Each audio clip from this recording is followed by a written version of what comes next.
नमस्कार आणि स्वागत आहे.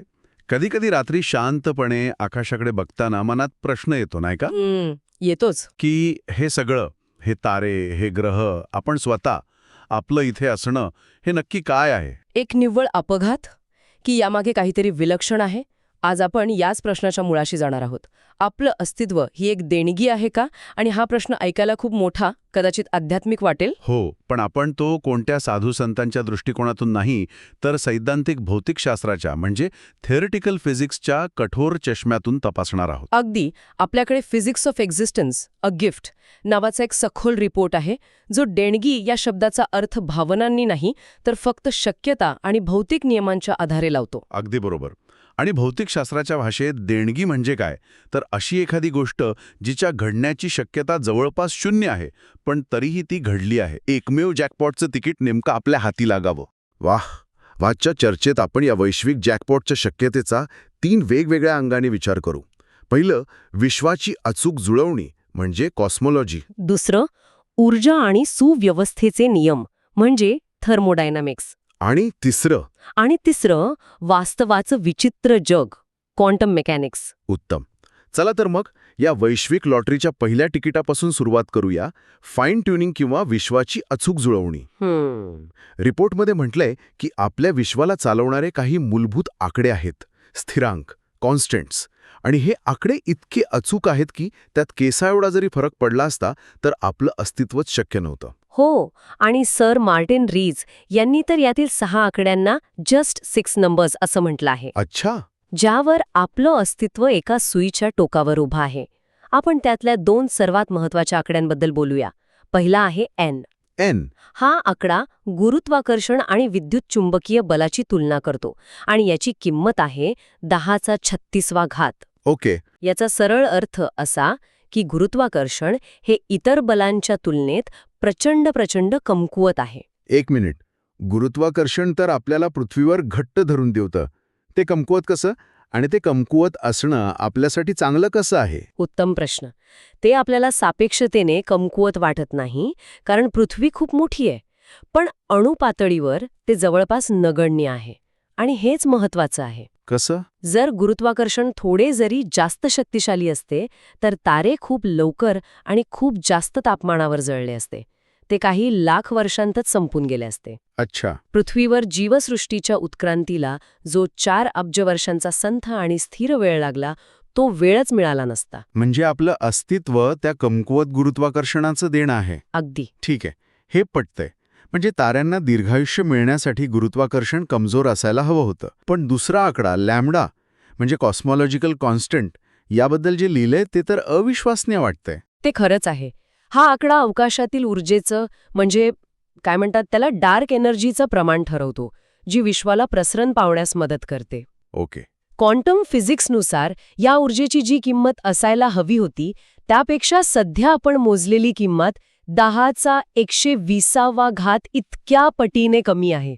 10⁻120 हा आकडा किती मोठा आहे म्हणजे कल्पनाच करता येत नाही.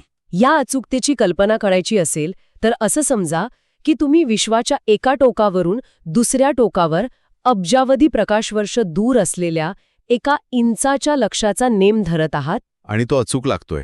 अगदी. ही तितकी अचूक जुळवणी आहे.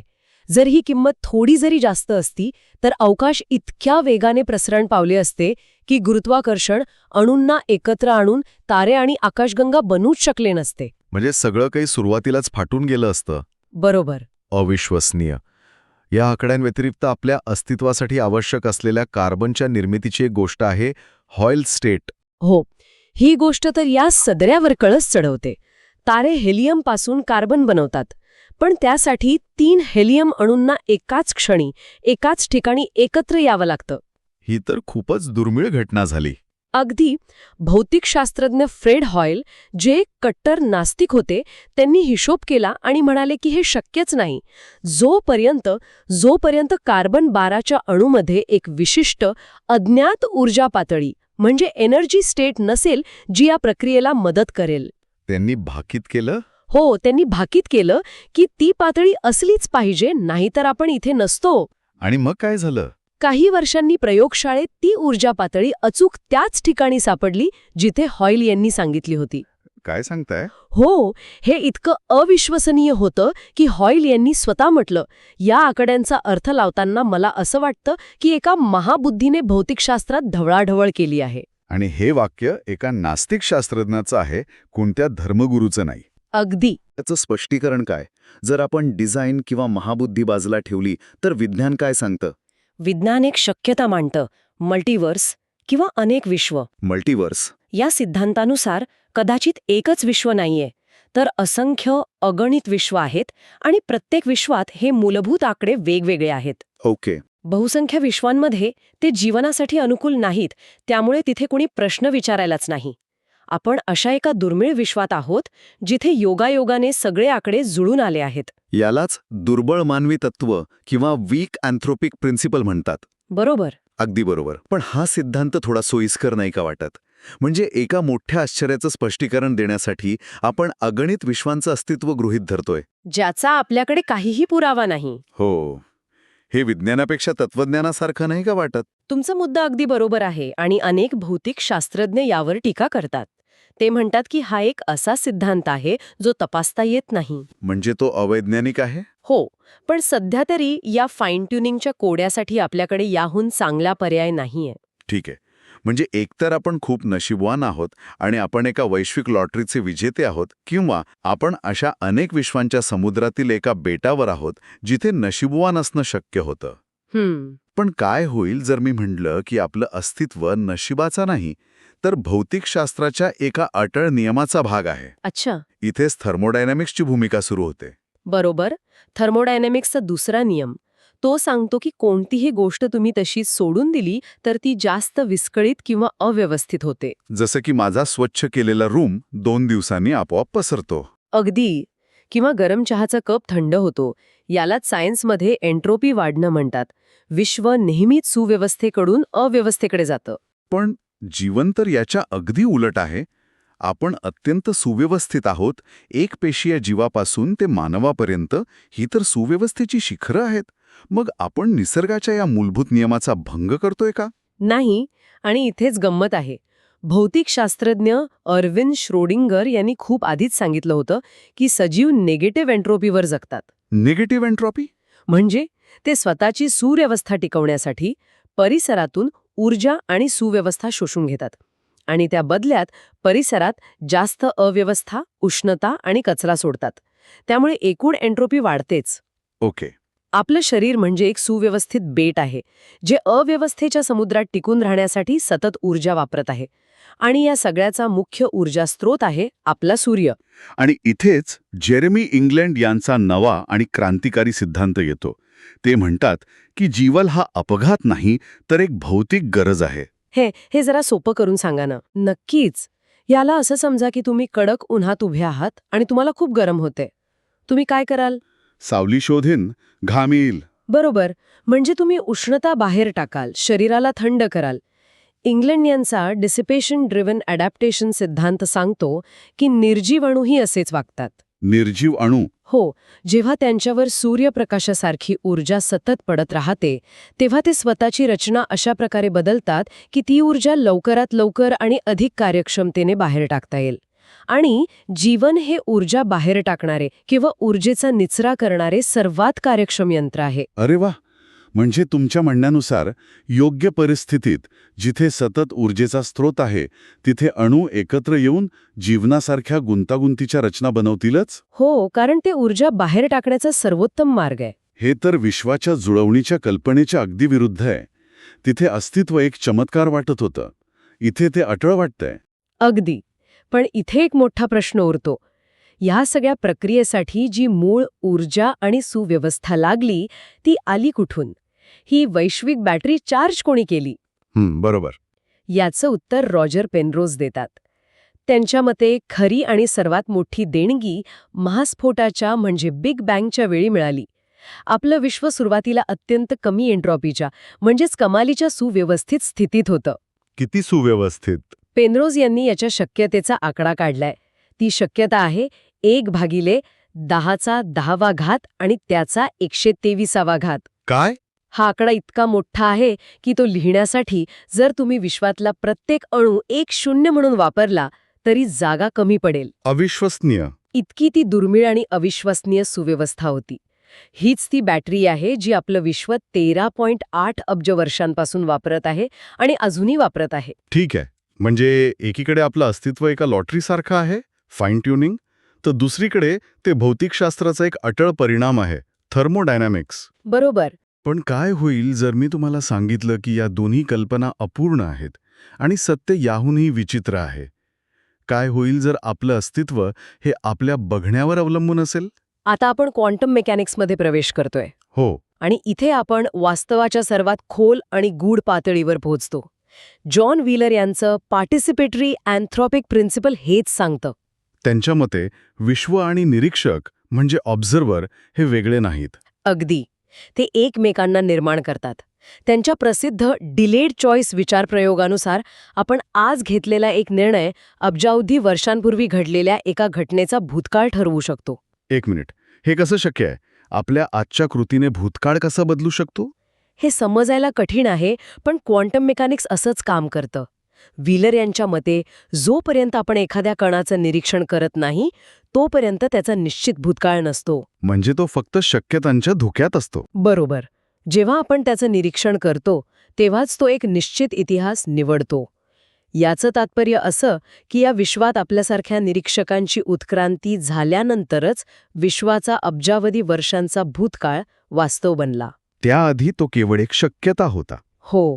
यानुसार अस्तित्व ही आपण स्वतःलाच दिलेली देणगी आहे. ही कल्पना तर डोक्याला मुंग्या आणणारी आहे, पण प्रामाणिकपणे सांगायचं तर ही थोडी अवास्तव वाटते. याला काय हे अधिक जमिनीवरचा पर्याय आहे का? हो आहे. त्याला क्वांटम डार्विनिझम म्हणतात. हा सिद्धांत म्हणतो की आपल्याला जे एकसमान वस्तुनिष्ठ वास्तव जाणवतं त्यासाठी चेतना किंवा निरीक्षकाची गरज नाही. अच्छा, मग ते कसं तयार होतं? यानुसार क्वांटम पातळीवरच्या अनेक अस्थिर अवस्था पर्यावरणाच्या संपर्कात येऊन नष्ट होतात, पण काही मोजक्या स्थिर अवस्था टिकून राहतात. जसं डार्विनच्या सिद्धांतानुसार फिटेस्ट गोष्टी टिकतात. अगदी. आणि या टिकलेल्या स्थिर अवस्थांच्या अनेक प्रती पर्यावरणात छापल्या जातात. आपण सर्वजण ह्याच प्रतींचं निरीक्षण करत असल्यामुळे आपल्याला एक समान वास्तव जाणवतं. इथे पर्यावरणच निवड करतं, निरीक्षक नाही. ठीक आहे, हे जरा जास्त पटण्यासारखं आहे. पण क्वांटम जगात अजून एक कल्पना आहे जी या सगळ्यापेक्षा विचित्र आहे, क्वांटम इमॉर्टॅलिटी. क्वांटम अमरत्व. हो. ही कल्पना मेनी वर्ल्ड्स किंवा अनेक विश्वसिद्धांतावर आधारित आहे. हा मल्टिवर्सपेक्षा वेगळा आहे. ह्यानुसार प्रत्येक क्वांटम घटनेवेळी विश्व विभागले जाते आणि सर्व शक्यता वेगवेगळ्या शाखांमध्ये प्रत्यक्षात येतात. ओके. समजा एका प्रयोगात तुमच्यासाठी 50% मरण्याची आणि 50% जगण्याची शक्यता असेल, तर एका विश्वात तुम्ही मरता आणि दुसऱ्यात जगता, पण तुमची चेतना फक्त त्याच शाखेत अनुभव घेऊ शकते जिथे ती जिवंत आहे. एक मिनिट थांबा. म्हणजे माझ्या दृष्टिकोनातून मी नेहमीच अशा विश्वात असेन जिथे मी वाचलो. प्रत्येक अपघातातून, प्रत्येक आजारातून, प्रत्येक धोक्यातून. सिद्धांतानुसार हो. याचा अर्थ माझ्यासाठी मी कधीच मरणार नाही, फक्त वृद्ध आणि एकाकी होत राहीन, कारण माझ्या आजूबाजूचे सगळे त्यांच्या नशिबाप्रमाणे मरत जातील. हीच ती कल्पना आहे. ही कल्पना तर अमरत्वाच्या वरदानापेक्षा शापासारखी वाटते. यावर विचार करूनच अंगावर काटा येतोय. बरोबर. यानुसार अस्तित्व ही एक देणगी नसून एक पिंजरा बनू शकते, जिथून सुटका नाही. हे आपल्याला दाखवतं की क्वांटम मेकॅनिक्सचे निष्कर्ष किती अनपेक्षित असू शकतात. या सगळ्या विलक्षण कल्पनांनंतर चला थोडं बाहेरच्या अवकाशात मोठ्या संदर्भात बघूया.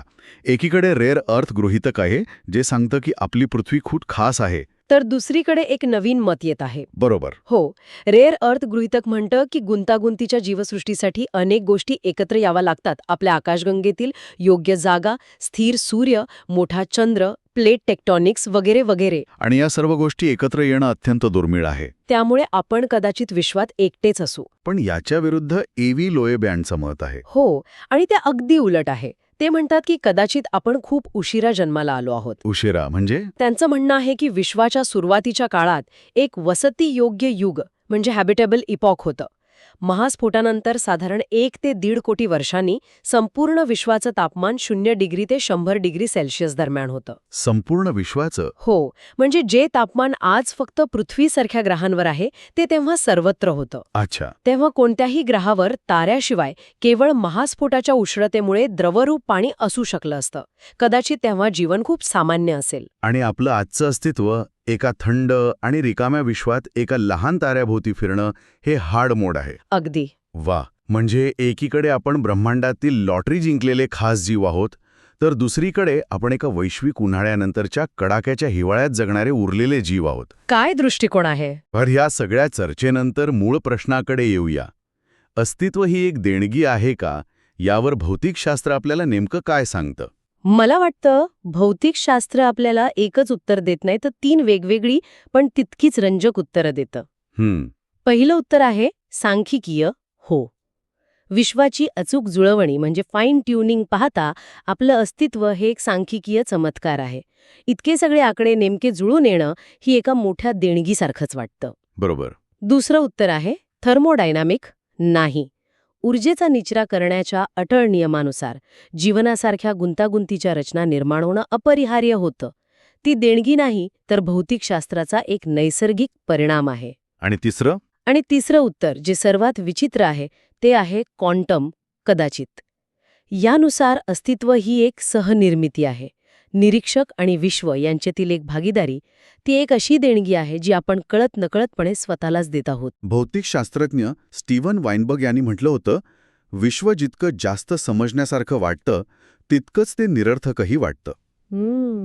आणि तरीही मला वाटतं याच वैश्विक निरर्थकतेच्या पार्श्वभूमीवर काही अणू एकत्र येतात, स्वतःबद्दल विचार करतात आणि माझं अस्तित्व ही देणगी आहे का असा प्रश्न विचारतात. हेच कदाचित सर्वात मोठं आश्चर्य आहे. हीच खरी देणगी असावी. खरंय. पण एक शेवटचा विचार माझ्या मनात घोळतोय. बोला. आपण अस्तित्वाच्या सुरुवातीबद्दल आणि त्याच्या स्वरूपाबद्दल बोललो, पण त्याच्या अंताबद्दल काय? जर विश्वाचा अंत होणार असेल तर या देणगीचा काय अर्थ उरतो? यावर रॉजर पेनरोजचा एक खूपच आकर्षक सिद्धांत आहे, कॉन्फर्मल सायक्लिक कॉस्मॉलॉजी. अच्छा. यानुसार आपल्या विश्वाचा अंत, ज्याला हीट डेथ म्हणतात, जेव्हा सर्व ऊर्जा संपून जाईल आणि फक्त थंड अंधार अवकाश उरेल, हो. तो गणितानुसार एका नवीन विश्वाच्या महास्फोटासारखाच असेल. म्हणजे अस्तित्व हे एकदाच घडणारं नाही तर एक चक्र आहे. बरोबर.